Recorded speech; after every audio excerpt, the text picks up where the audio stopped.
The search for answers continues as loved ones mourn the death of this 3-year-old boy, Amari Harley. In less than an hour, family members will hold a vigil in his memory at Bruce Park in Arlington. That's where the toddler was found dead inside a septic tank Sunday after he disappeared during a charity event at the park. Police still do not know how he got into the in-ground tank. Today, the I-team spent the day visiting these other city parks here in Jacksonville to take a close look at their septic tank systems, checking for any potential problems or hazards. We have several crews covering this tragedy. We begin with Channel 4's Jim Piggott. Jim. You know, I've been all across the city today looking at various parks and the various septic tank systems around there and trying to find out if there's anything similar to the ones where Amari Harley died. Let me show you something, though. We're at Forest View Park on the north side. Do you see this particular top? This is very similar to what we saw at Bruce Park where the little boy fell in. It's a soft top. It's very flimsy. You can see that. It's pressing in on it. This is what the mayor was talking about yesterday when he said there was one of these around here. So we went looking today to see what type of problems exist. Forest View Park was our first stop today, and we saw problems right off the bat. On this top covering the tank, several bolts are missing. Now, it's still secure, but you can see one of the places where a bolt is supposed to go to secure it is broken. This is behind a building, not in an area where kids play, like at Bruce Park where Amari died. Still, kids could wander off out of view from parents. Nearby at Lonnie Miller Park, we found many more precautions were taken around the septic system. The area where the septic tank is located is fenced off, and there's a concrete cover over the tanks. While kids were playing close by, I talked to parents. Do you worry about the city parks here? Like, we're looking to make sure that everything is covered here, and it's fenced off. Do you feel safe with the kids at the park? At the park, yes. At this park, not all the parks, but this park I do feel safe. Overall, I visited 15 parks today. My focus in areas on the north side, east side, Murray Hill, and on the west side. In all, 11 of the locations I found an abundance of safety precautions. There were locked fences and metal plates covering the septic tanks. Some had padlocks on them.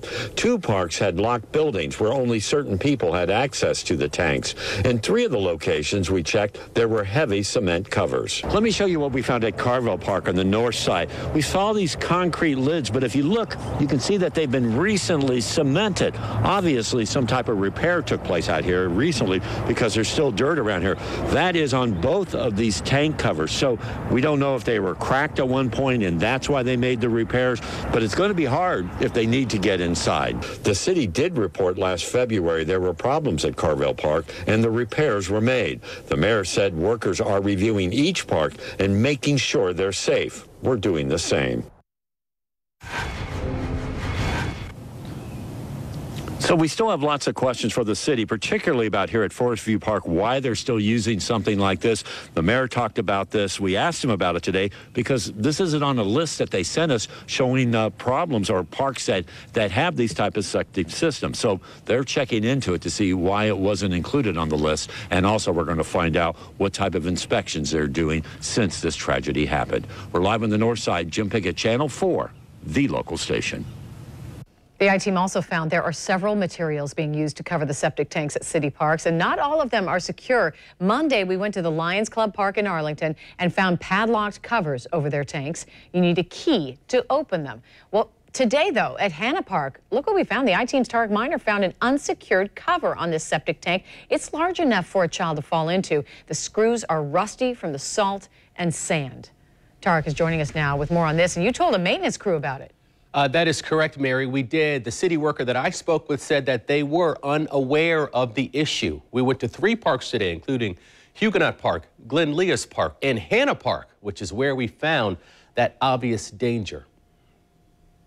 It's a hole that's big enough for a small child to fall into.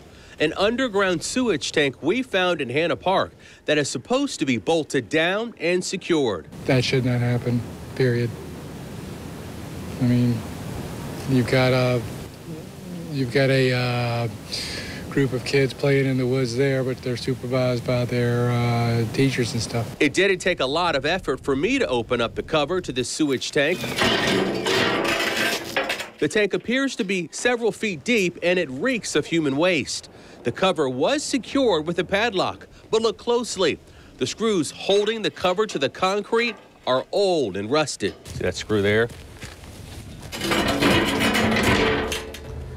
Not saying that a kid would do that, but obviously that's not secure. We showed what we found at Hannah Park's beach access number 8 to a city maintenance worker who assured us the problem would be repaired immediately. I did not know that, though. Well, thank you. There were no other obvious issues at the other beach access areas, but we noticed the difference in the way different parks protect the tanks.